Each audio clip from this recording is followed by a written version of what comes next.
doing? I welcome you to this channel. Welcome to my YouTube channel. My name is Jamie Naftali and the channel's name is The Pediatric World. It is the world of children. It is a channel on kids' welfare. We try to enlighten, to create the awareness to mothers and to everybody on the common illnesses affecting children while growing up. So if you are new here, hit on the red button, subscribe so that you may become part of us. And if you are that returning subscriber, thank you so much. I appreciate so much for your effort. And without wasting time, let's go to the video of today. And we are still on meningitis in children. So today we are doing the CSF lab analysis, the cerebrospinal fluid analysis. Last video we did on what we look at.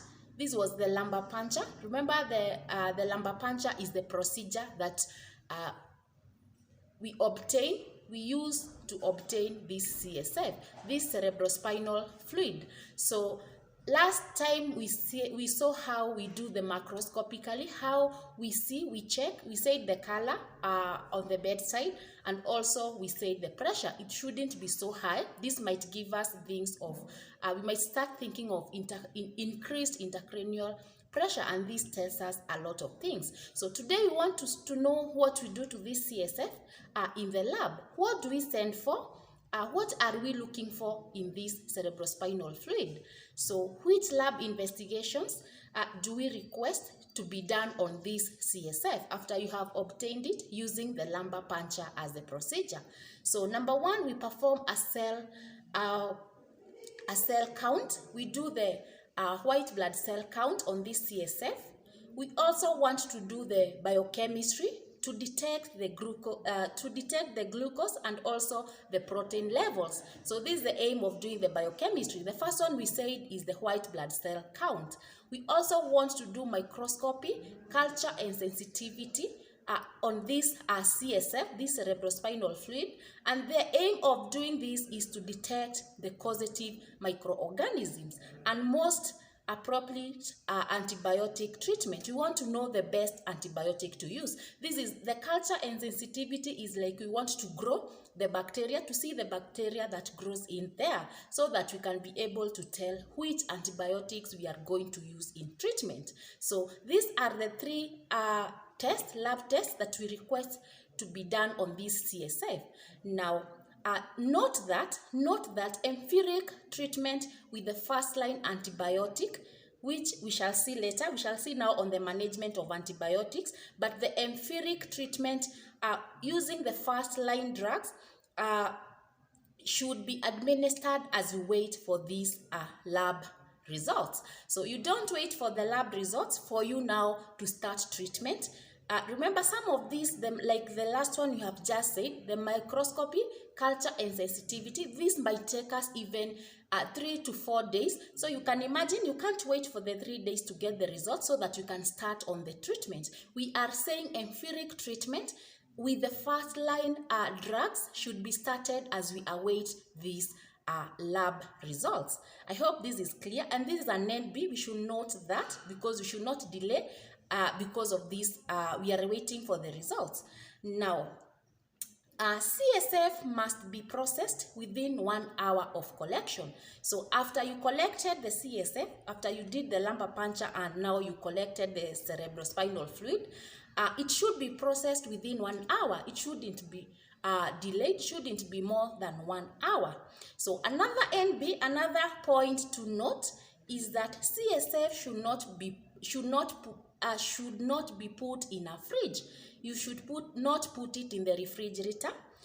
Only put the CSF in an incubator if the ambient temperature is less than 15 degrees. So we are saying completely we don't put it in the fridge, but you can put it in the incubator if the ambient temperature is less than 15 degrees Celsius. So I hope this is clear. And also if it can't be taken to the lab quickly, that is the only time we are putting it in the incubator. So I hope this is clear. Now, ideally, the specimen should be collected before treatment is initiated. So we want to do the lab works.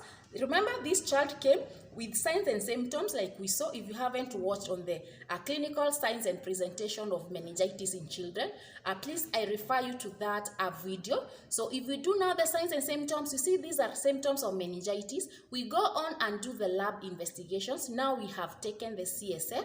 So we should first of all collect this specimen before we start now the treatment. However, note that it takes 24 to 36 hours of antibiotic. It takes 24 to 36 hours of antibiotic therapy for CSF samples to become sterile or clean. So it will take you at least 24 to 36 hours of antibiotic therapy. So for the CSF sample now to say this is clear, if initially it was turbid, it was not clear. So for it to be sterile and clear, you have to start on antibiotics, and these antibiotics must have run 24 to 36 hours. Also, it takes 2 to 3 days of therapy to change the WBC counts of the CSF in a true bacterial meningitis. It will take you 2 to 3 days of therapy. Now you treat for 2 to 3 days for you to have changed the WBCs.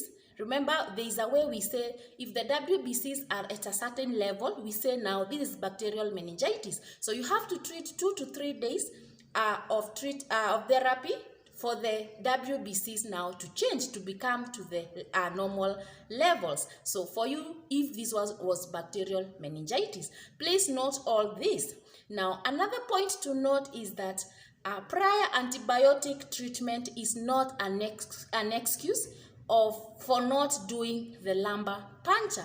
So you don't say that this patient, when they came to you, that they were already started on antibiotics. You don't assume that because we started on antibiotics, there is no need of doing the lumbar puncture. Remember, it is very, very important. So it is not an excuse. If the child previously, wherever they were, had already been treated with antibiotic, this is not a good reason to say that you are not going to do the lumbar puncture.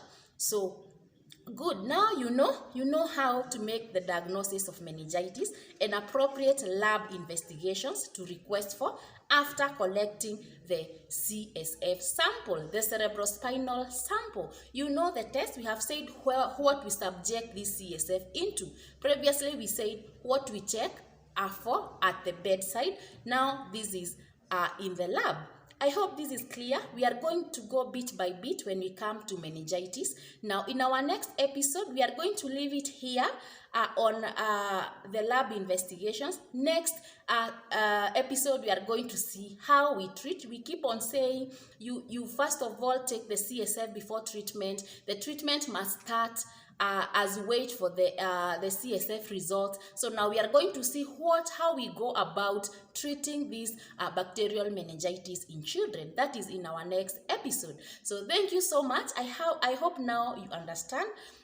Please comment down on the comment section if you have any clarification concerning this meningitis. Let me know. Also, hit that gray button, the notification, so that you can be among the first people to know every time I post a new video here. And please subscribe if you haven't. Hit the red button so that you may become part of this wonderful family. I have a video for you this new year, so kindly subscribe, and so that we go on together. Thank you so much for your time, for listening. Till next time, bye bye.